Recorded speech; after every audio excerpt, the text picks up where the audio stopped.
Okay, bago tayo magpatuloy, ulitin ko. Kanina na-interview tayo ng mainstream media, tinatanong sa atin, ang UPA raw, akala nila ng partisan, pero bakit sumusuporta tayo sa mga politiko? Ang paliwanag ko sa kanila ganito. Lahat tayo, politika lang ang ginagawa natin pag nag-usap tayong dalawa, nakikipaghalubilo ka, that is politika. Pero yung partisan na sinasabi natin, ng partisan, niyayakap ng UPI kahit anong partido. Wala tayong tinigilingan. Kaya kung sino yung sumama sa atin, sabi nga ni Atty. Harold, doon tayo sasama, lumalaban sa mali. At kung nakikita nilang tama yung pinapakipaglaban ng UPI, tatanggapin namin sila. Kaya tayo nagkakaisa. Bakit yung sasabihin, ini-invite nga natin sila lahat eh. Ang dumarating lang lagi, yung supporter ng mga Duterte. Imbitahan natin yung mga Dilawan, walang dumarating. Ano gagawin natin sa buhay natin? Magplastikan tayo. Uwi na. Brother Ferdi de los Reyes, tanong. Go ahead.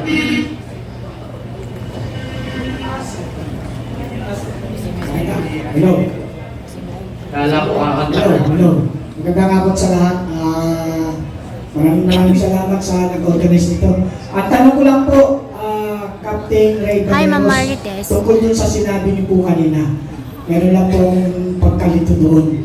Sa sinabi niyo po na nagpartisan at ang lahat ay open, yayakapin natin, kahit pink, kahit dilaw, kahit sino pa man, dahil nga ayon sa inyo, sabi niyo po, is non-partisan. Parang nakakalito po yun kasi paano po natin yayakapin ang mga magnanakaw? Paano po natin yayakapin sila na sinasabi niyo walang kulay-kulay, pero yung mga kulay nila ay kulay ng magnanakaw? Ito po ay nagbibigay ng kalituhan sa isang katulad ko na leader na nakikipaglaban dahil ako po ay naniniwala na Yung tanong. Hindi, pinapaliwanag ko po. We are one in principle. We will in this fight for one principle. Dapat po magkaroon po tayo ng isang prinsipyo. Ang tanong ko po, bakit po kailangan na yakapin natin ang mga kulay ng magnanakaw? Nasa prinsipyo po natin, galit nga po tayo sa korupsyon, bakit po natin isasama ang mga dilawan, biglawan, at magsasama-sama tayo? Paano po yun? Parang nakakalito po yun dahil ako po ay may mga tao at nagtitiwala bilang isa din na po akong leader. Ang prinsipyo ko po, hindi ko po iyayakapin kahit kailan ang mga kulay ng magnanakaw. Okay, Bakit po nasabi nyo na ang dilaw, pink ay welcome at iniimbitahan nyo pa? Katulad nga po nung naganap nung unang conference, marami pong... Brother, naintindihan ko na yung tanong mo. Sasagutin ko na para hindi tayo Sige. Sasagutin ko na. Sasagutin ko na. Una, kung nakikinig ka kanina, sinabi ko, ang United People's Initiative ay nabuo na kasama lahat ng kulay. Binuo ito ni General Romy Bugis.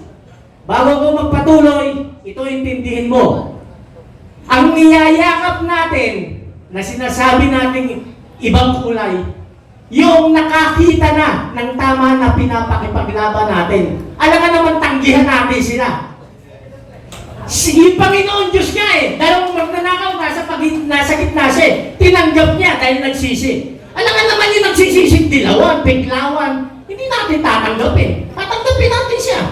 Dahil ang gusto natin ay pagkakaisa. Brother, ayoko ng argumento sa'yo. Hindi argumento ito, ito pagliliwanag. Pinagbigyan kitang magtanong, hayaan mo akong sumagot. Huwag niyo rin ako pipiliin ang magsalita. Teka lang, hindi ko tapos sumagot eh. Nandito ka ba para mag-argumento? Dito argumento kasi Hintayin mo yung umupo ka, pinakinggan kita eh. Umupo ka, pinakinggan kita. Dito debate, nililiwanag ko. Ikaw, ugali mo, kahit saan forum, ganyan ka, kilala kita eh. Kilala kita, sinasabi mo may tao ka, wala ka naman tao. Gusto mo Diretso tayo mag-usap, Ferdi. Kung titirahin mo yung UPI rito, ang tinitira mo yung mga generals na nag-organize ng UPI, hindi ako. Wala akong tinitirang Okay. Sasagutin ko ang malalim, ang tanong mo. Yan rin ang tanong sa akin ng mainstream media kanina. Yun rin. Same question ang tanong sa akin. Ang sagot ko ganito. Ulitin ko yung sagot ko sa mainstream media. Ang UPI po ay binuo ng mga iba't ibang kulay.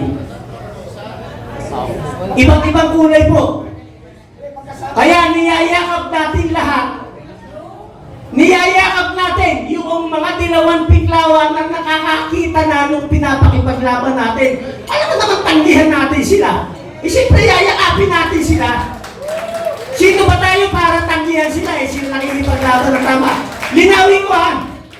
Yung pagiging political, lahat tayo, political in nature. Yung ginagawa natin ngayon, political. Yung sinasabi natin ng partisan, namimili tayo kung sino yung kakampihan natin na parte, na grupo. Yun po, ang sinasabi natin ngayon, may sumama sa atin na dating nasa kabila. Ano na naman tanggihan natin yun? Yun po yung pinapanawagan natin. Marami tayong kasama sa military. Yung alyansa na nagkakaisang mamamayan, alam natin ang stand nila, pero kaibigan natin sila. Karamihan sa kanila dilawan, pero kaibigan natin sila. Kailangan ba yung partido pagmula natin ng pag-aaway o kailangan yung partido gawin natin dahilan para magkasundo tayo? Correction lang ha, hindi ko pinakalaban ng mga general. Okay na, sinagot ko lang yung tanong mo, Brother Perdi, huwag mo nang pababain. Tapos na. Kung gusto mong magtanong, bibigyan kita ng mainstream media dyan, social media, kung ka magtanong. Sinagot ko lang yung tanong mo. Tama na. Okay, andito ba ngayon si Kuya Eric Celis? Wala. So bigyan natin ng pagkakataon dahil dumating, sumuporta sa atin ang ating kaibigan, Attorney Jing Paras.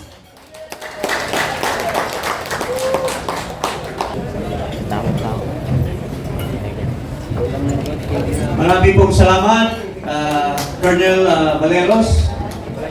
Magandang umaga po sa ating mga mahal na mga kababayan na andito ngayon.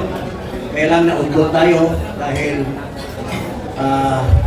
sana kasama natin yung mga magigiting na mga Marines ngayong araw. Pero tila kahapon pa lamang sinusubaybayan na sila ng gobyerno, ng mga tiwali sa gobyerno, of course, para hindi makapagsalita. Kasi nasasaktan na sila sa katotohanan.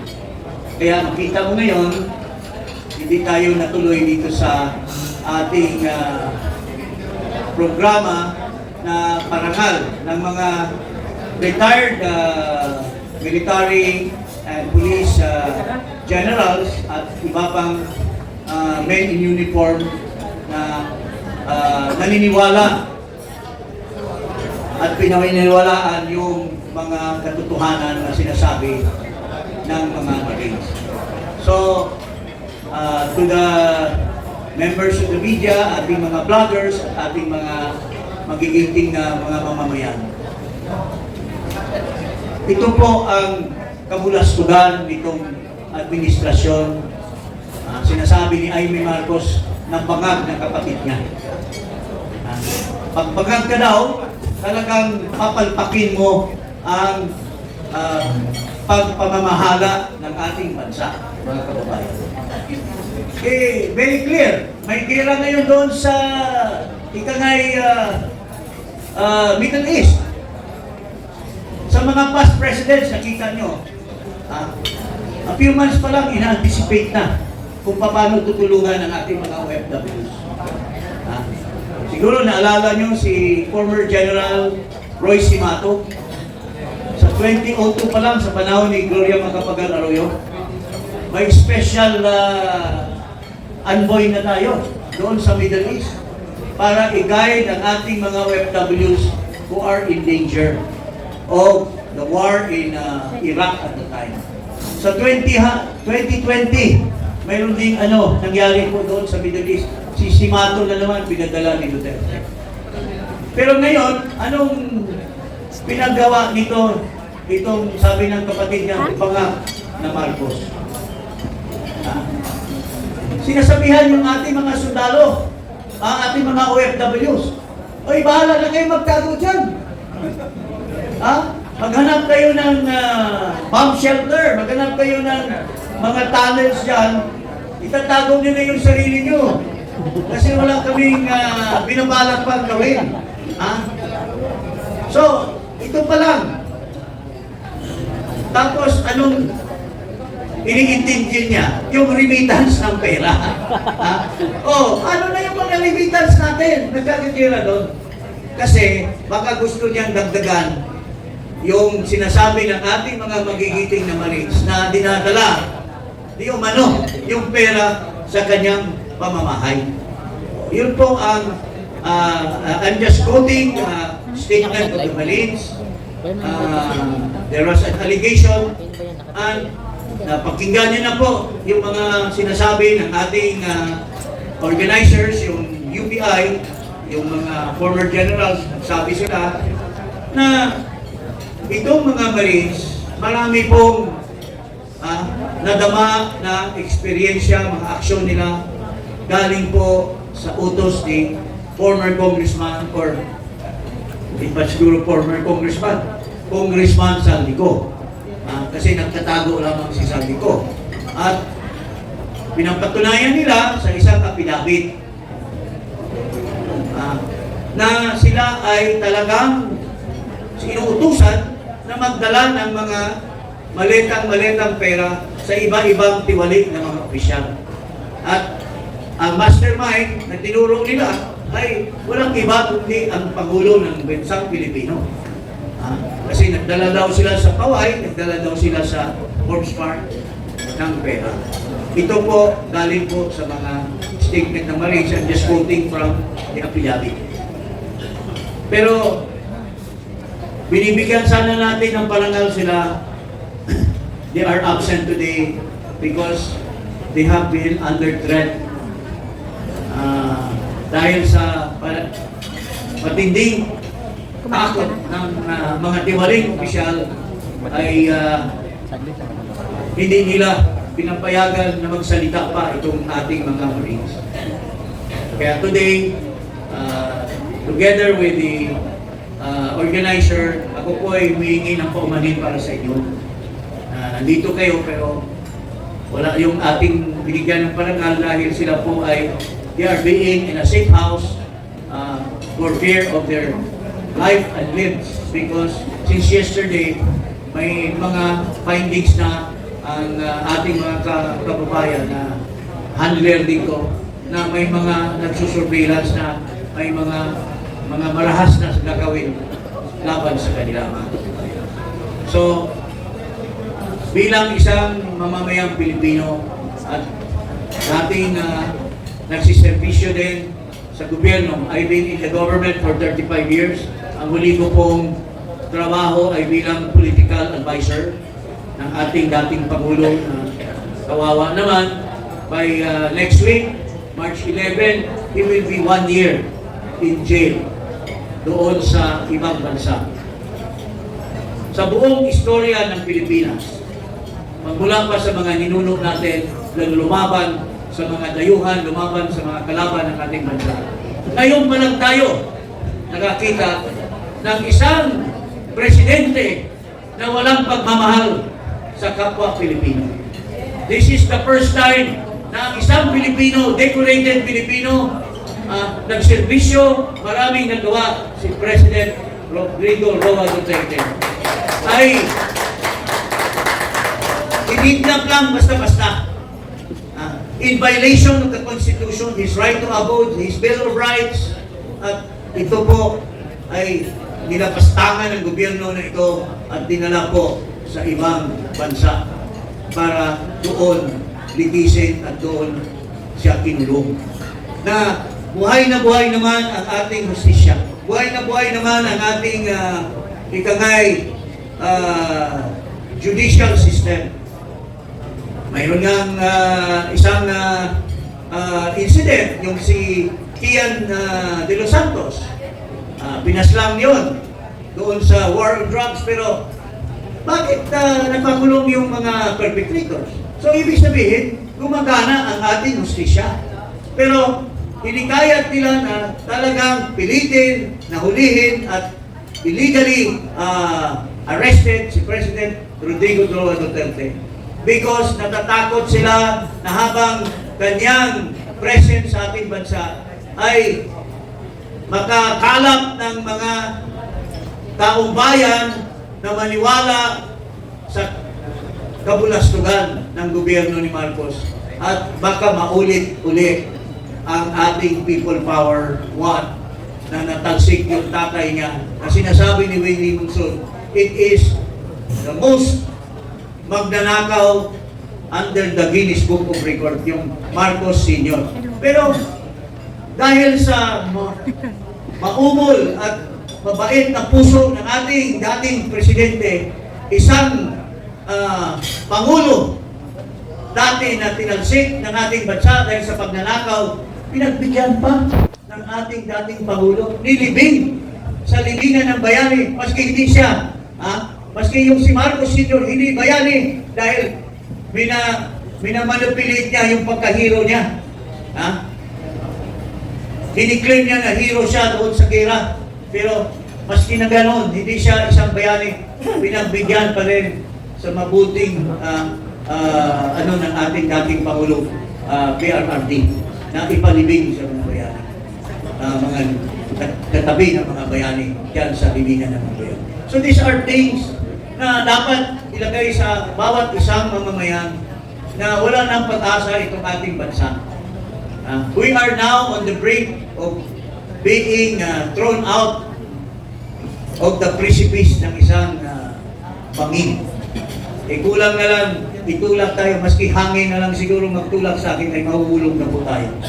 Kaya I'm so happy na nandito po kayo ngayon, right mind, same-minded with us, na isusulong natin ang pagbuklod-buklod at i-denounce natin ang mga kabulastugan nitong administration ni Marcos. Yun lang po at magandang umaga po sa inyo lahat. Mabuhay po ang ating sinusulong na reforma sa ating bansa. Good morning.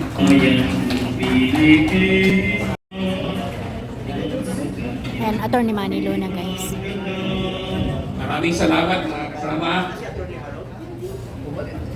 Marami nang nasabi ang aking mga kasamahan tungkol sa okasyon ngayon. Pero hindi po sayang ang okasyon. Ang ating mga mamayan ay lubos ang kanilang kasiyahan in one way because may magigiting na 18 na mga Marines ang lumabas para sabihin ang katotohanan. Yon ang victory ng Pilipinas laban sa Maletagang.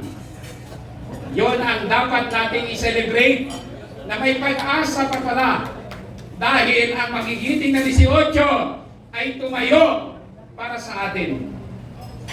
How many of us will have the courage to speak against this evil government, against this most corrupt government in the history of the Philippines?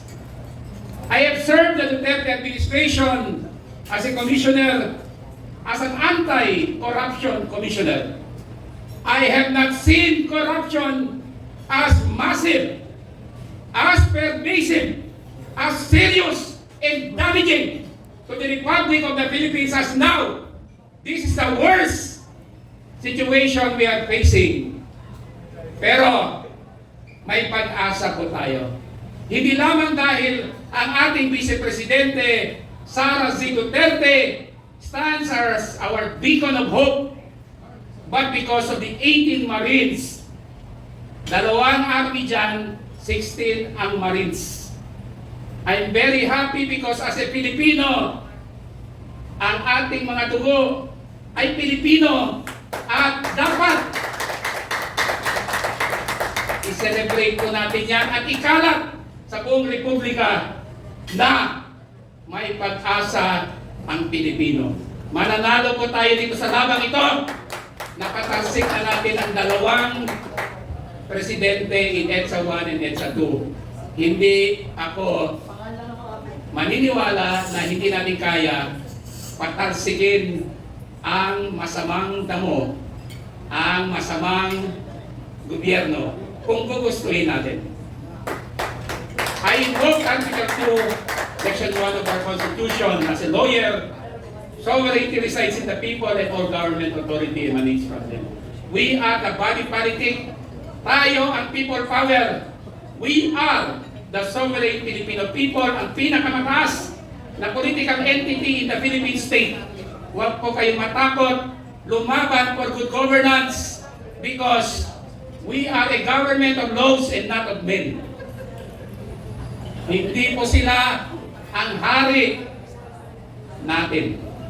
They are our servants. We are their masters. Remember that, and may this message of mine be shared and spread all throughout the archipelago, from Luzon, Visayas, and Mindanao. I came from Mindanao. I have fought for Mindanao in my long years, in my 57 years as a citizen of the Republic, and I will never allow this government to destroy the Republic through their massive corruption, plunder, and criminal acts. We will hold them accountable. I and some of my friends will file legal action in a couple of days and join the advocacy and the call of the 18 Marines. We stand behind them. We will protect and defend them and file the appropriate cases until justice is won for the Filipino people. Maraming salamat po.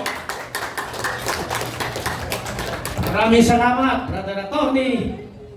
At sa iyong pahayag, Manny Luna. Nandito pa ba si Kuya Eric Celis? Kuya Eric, Nakikita niyo po yung blankong mga tarpaulin natin.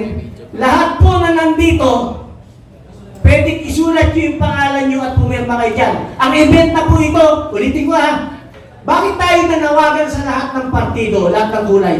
Ang binibigyan nating parangal, 18 Marines, 20 kasama si Sergeant Godesa at si Colonel Odi Munggaw, na nandito yung anak. So sila ang binibigyan natin ng parangal. Sa parangal ba may pipiliin tayo? Hali kayo, bibigyan natin ng parangal. Alam ka naman may pumapasok dyan dilawan na gusto rin bigyan ng parangal sila. Sasabihin natin, ayaw namin sa inyo, dinawan kayo eh. Walang pinipiling kulay ang parangal na gusto natin ibigay sa ating mga kababayang Pilipino. Yes! So dalawang party po tayo, isa dito at saka doon. Isulat po ninyo ang pangalan ninyo. Isulat ninyo at pirmahan ninyo. Yan ay pagpapatunay na sumusuporta tayo sa ating 90 plus na Noble Marines. 90 po sila mahigit. Yan ang sinusuportahan natin. At may lalabas pa pong 12. Sunod-sunod po yan. Magandang tanghali po sa ating lahat.